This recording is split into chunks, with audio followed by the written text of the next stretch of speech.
L'histoire bégaye.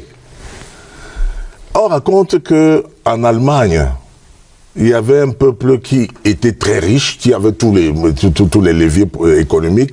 C'était, n'est-ce pas, les Juifs.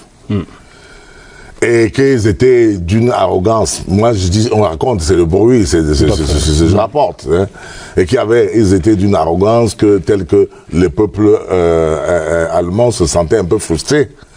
Puis un jour est venu au pouvoir un certain Hitler, qui a mis, n'est-ce pas, ces populations-là dans les chambres à gaz. Donc je pense qu'il faut quand même que les gens qui sont instruits, comme M. Kamto, puissent savoir où ils amènent leur peuple. Moi, quand on est leader, on conduit le peuple vers là où il n'y a pas le danger. Il ne faut pas le conduire vers là où il y a le danger.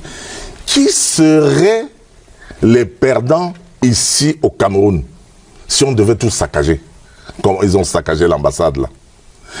Si les gens de la majorité présidentielle répondent par la même brutalité, qui va perdre?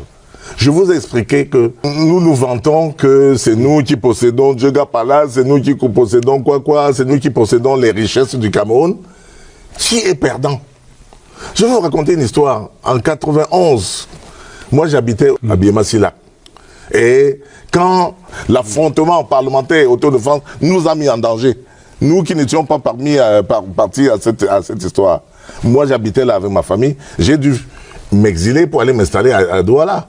Je connais quelqu'un, M. Ngeti, qui était à Ngesi, je pense, qui était à Ebolova avec nous à l'époque.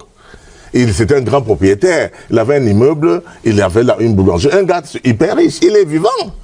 Il a fui, il a abandonné tous ses biens à Ebolova et il est parti s'installer au marché Congo. Je crois que c'est par la suite qu'on a dû vendre son immeuble pour lui rapporter de l'argent. Donc, les gens qui conduisent ce peuple dans la guerre, dans la violence. Moi, j'ai entendu des gens qui sont les soutiens de M. Kamto du MRC qui dit « Bamileke prenez les armes contre les Boulous ». Mais c'est de la folie furieuse. J'ai dû rappeler, et je rappelle encore ici, que c'est une illusion de croire que le Bamileke, ils sont tellement nombreux qu'ils peuvent à eux seuls gagner une élection. D'après les textes, ils sont 15,3% de la population.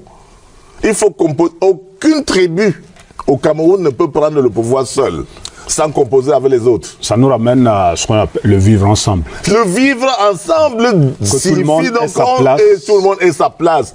Qui, mieux que le Bamileke, est plus introduit dans ce pays? Dans toutes les villes, il y a un quartier Bamileke et un quartier Aoussa. Vous voyez les gens qui sont les plus introduits. Et maintenant, ils sont même passés à l'étape supérieure. Il y a maintenant le quartier Baganté, le quartier Bafoussam, le quartier Baham. Et donc, vraiment, il faut dire que nous sommes intégrés partout. Est-ce qu'on peut imaginer qu'il y ait un quartier Boulou à Tchang, un quartier Boulou à Baham, un quartier Betty à Baganté? Jamais.